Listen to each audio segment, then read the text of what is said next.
नमस्कार। प्राचीन भारत के इतिहास में आपका स्वागत है। आज हम हड़प्पा सभ्यता के उद्भव के विषय में जानकारी प्राप्त करेंगे। पीछे के चैप्टर में हमने ये देखा कि किस प्रकार से एक नवीन सभ्यता की जानकारी अनायास ही प्रकाश में आई और फिर उसके संबंधित अनेक स्थल खोजे गए और धीरे धीरे इसका विस्तार एक बड़े भौगोलिक क्षेत्र पर मिला, जिससे एक प्राचीन और बहुत व्यवस्थित सभ्यता की जानकारी हमें प्राप्त हुई। प्रश्न ये है कि आखिर इस हड़प्पा सभ्यता का उद्भव हुआ कैसे? क्या ये किसी बाहरी सभ्यताओं से प्रेरित सभ्यता थी या उनकी द्वारा यहाँ पर स्थापित की गई, या ये कुछ स्थानीय स्तर के ऊपर ही इसमें डेवलपमेंट हुआ, विकास हुआ, या कुछ अन्य सभ्यताओं का इसमें योगदान रहा? इसके विषय में पुराविदों के अलग अलग मत हैं और आज हम उन्हीं मतों का एक सांगोपांग अध्ययन करने का प्रयास करेंगे।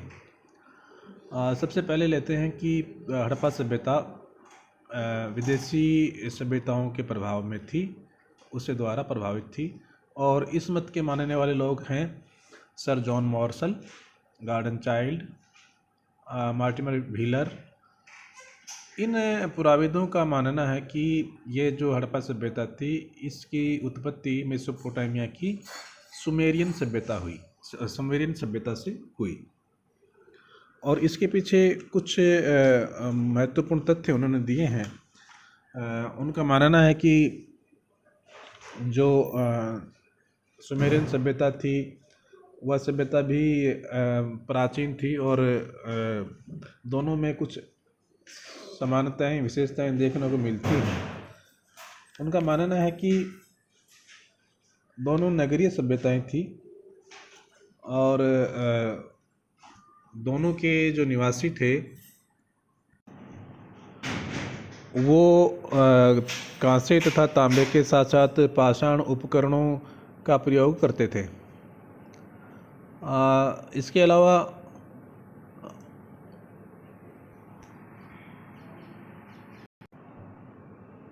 दोनों के भवन कच्ची तथा पक्की ईंटों से बनाए जाते थे और जो बर्तन थे दोनों सभ्यताओं में, वो बर्तन चाक पर बनाए जाते थे। और एक और समानताएं जो इसमें मानी है वो कि दोनों को लिपि का ज्ञान था। और इन समानताओं के आधार पर व्हीलर महोदय ने हड़प्पा सभ्यता को एक प्रकार से सुमेरियन सभ्यता की एक कॉलोनी माना है और उनका कहना था कि एक प्रकार से उपनिवेश था। परंतु अगर हम दोनों सभ्यताओं के ऊपर तर्कसंगत ढंग से अध्ययन करें तो हमें दोनों के बीच में अनेक असमानताओं की जानकारी भी प्राप्त होती है, जिससे हम ये समझ सकते हैं कि क्या दोनों सभ्यताएं एक ही थी या अलग अलग थी। अगर हम सिंधु सभ्यता या हड़प्पा सभ्यता की नगर योजना की बात करें तो यह नगर योजना सुमेरियन सभ्यता की अपेक्षा ज़्यादा अधिक व्यवस्थित थी, सुव्यवस्थित थी। दोनों के बर्तन, उपकरण, मोहरें, मूर्तियाँ आदि आकार प्रकार में काफ़ी भिन्न हैं। ये बात भी सही है कि दोनों को लिपि का ज्ञान था, परंतु अगर लिपि के मामले में हम चर्चा करें तो जो सुमेरियन लिपि है उसमें माना जाता है कि 900 अक्षर हैं। इसके स्थान पर हड़प्पा लिपि में केवल 400 अक्षर ही माने जाते हैं। तो अगर ये हड़प्पा सभ्यता सुमेरियन सभ्यता की एक कॉलोनी होती तो निश्चित रूप से इसकी सभ्यता में भी 900 अक्षर मिलते, इसकी लिपि में भी 900 अक्षर मिलते। मेसोपोटामिया की जो सभ्यता है उसमें मंदिर अपना एक महत्वपूर्ण स्थान रखते हैं, परंतु हमें हड़प्पा सभ्यता में मंदिरों के अवशेष प्राप्त नहीं हुए हैं। मेसोपोटामिया और मिस्र के समान जो भव्य कब्र हैं वो कब्र भी हड़प्पा संस्कृति से हमें प्राप्त नहीं हुई हैं। सिंधु सभ्यता में शासक वर्ग के लिए एक विशिष्ट प्रकार के दुर्ग बनाए गए हैं। इस प्रकार के दुर्गीकरण का उल्लेख हमें सुमेरियन सभ्यता से प्राप्त नहीं होता। तो इस प्रकार से बहुत सारी जो भिन्नताएं हैं वो भिन्नताएं हमें इन सभ्यताओं के बीच में दिखाई देती हैं। इस कारण से ये कहा जा सकता है कि हड़प्पा सभ्यता सुमेरियन सभ्यता की एक कॉलोनी नहीं थी। और इसलिए राव साहब का प्रख्यात पुराविद हैं राव, उनका कहना कहीं हद तक उचित दिखाई देता है कि सिंधु सभ्यता का विकास का श्रेय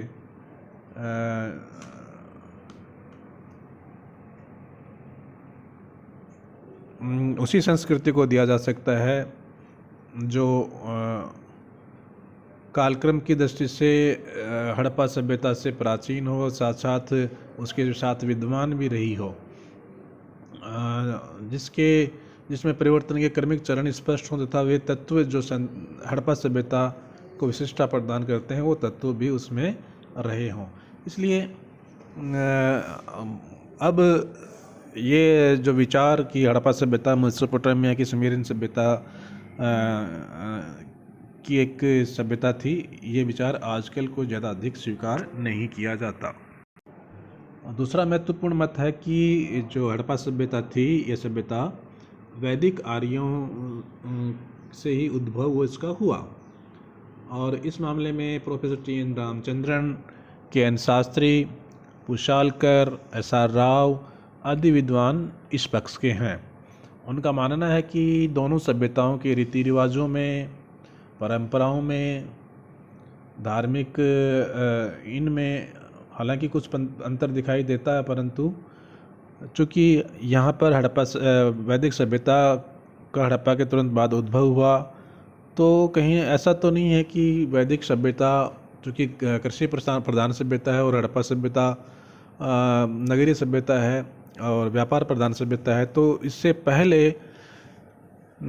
ये जो है वैदिक सभ्यता इससे पहले विद्यमान रही और उसी से ही इस हड़प्पा सभ्यता का आविर्भाव हुआ हो। परंतु बहुत सारे विद्वान इनमें कुछ विभिन्नताएं भी बताते हैं।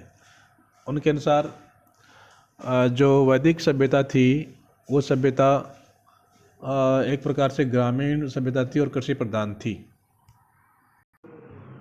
जबकि सैंधव सभ्यता थी वो हम सब जानते हैं कि व्यापार प्रधान और नगरीय सभ्यता थी।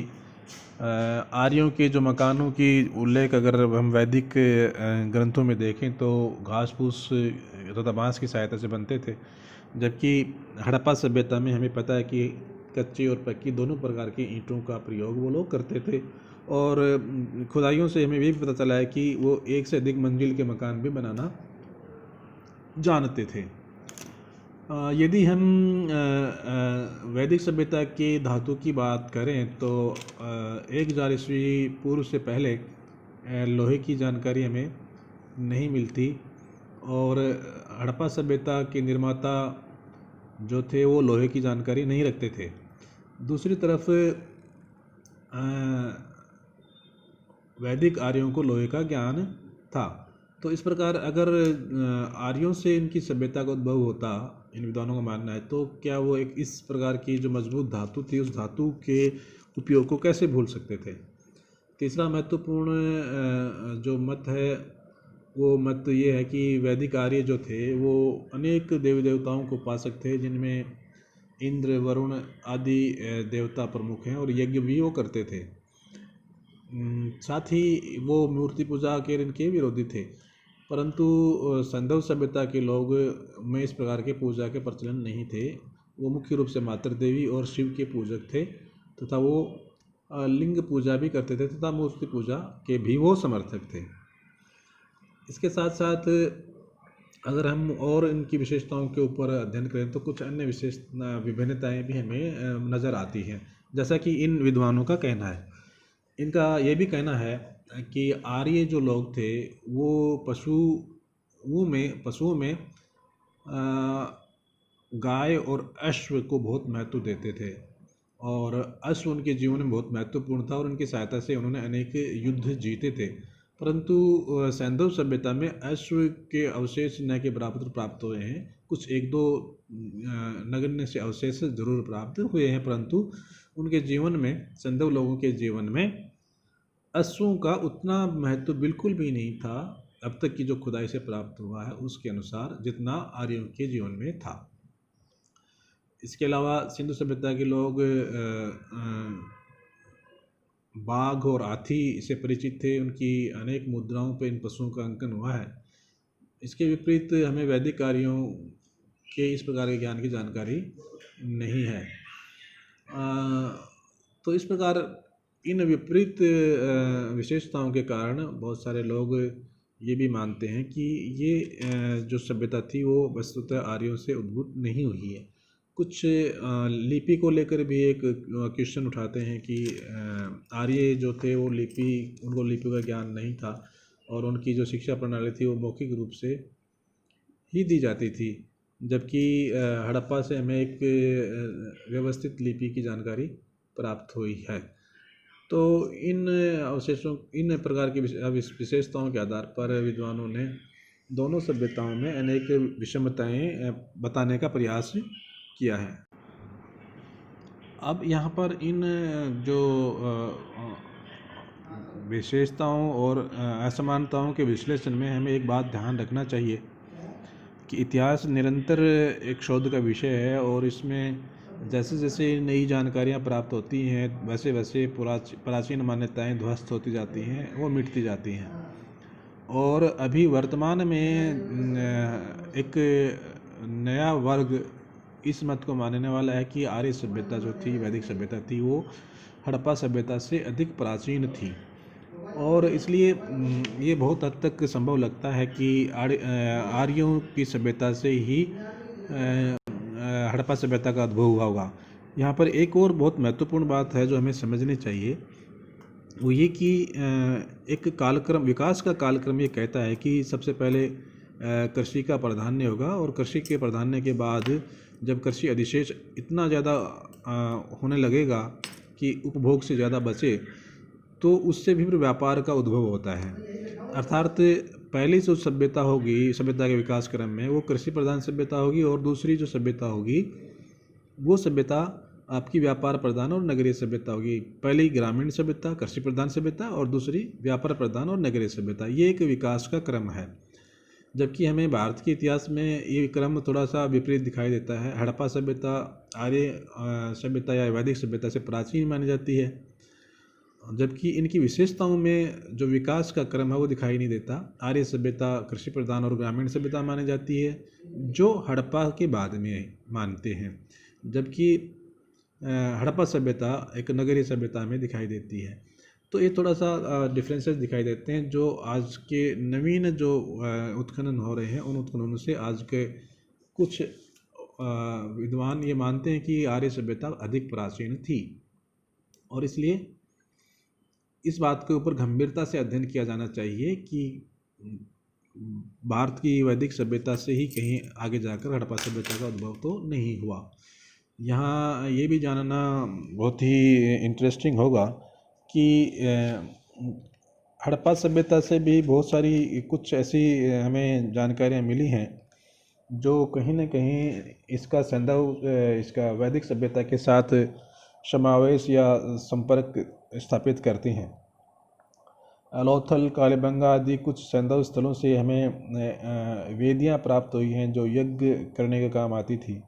और इसी प्रकार मोहनजोदड़ो से हमें मिट्टी की बनी घोड़े की आकृति प्राप्त हुई है। लोथल से भी घोड़े की 3 मृण मूर्तियाँ मिले हैं तथा सुरकोटड़ा से भी हमें घोड़े की हड्डियाँ प्राप्त हो चुकी हैं।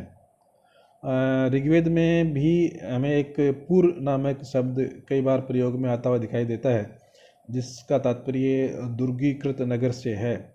और इसके अलावा समुद्री यात्रा, जलयान आदि से संबंधित विवरण भी ऋग्वेद में आए हैं, जो हमें इस बात की ओर इशारा करते हैं कि इस सभ्यता यानी वैदिक सभ्यता में नगरीय तत्व पर्याप्त मात्रा में विद्यमान थे। तो कहने का तात्पर्य ये है कि इस मत में अभी भी पूरा बल है और नए जो उत्खनन नई नई जानकारियाँ आएंगी वो आगे जाकर हमें बताने में सफल संभवता हो सकती है कि ये सभ्यता क्या वैदिक सभ्यता से उद्भव हुई या नहीं।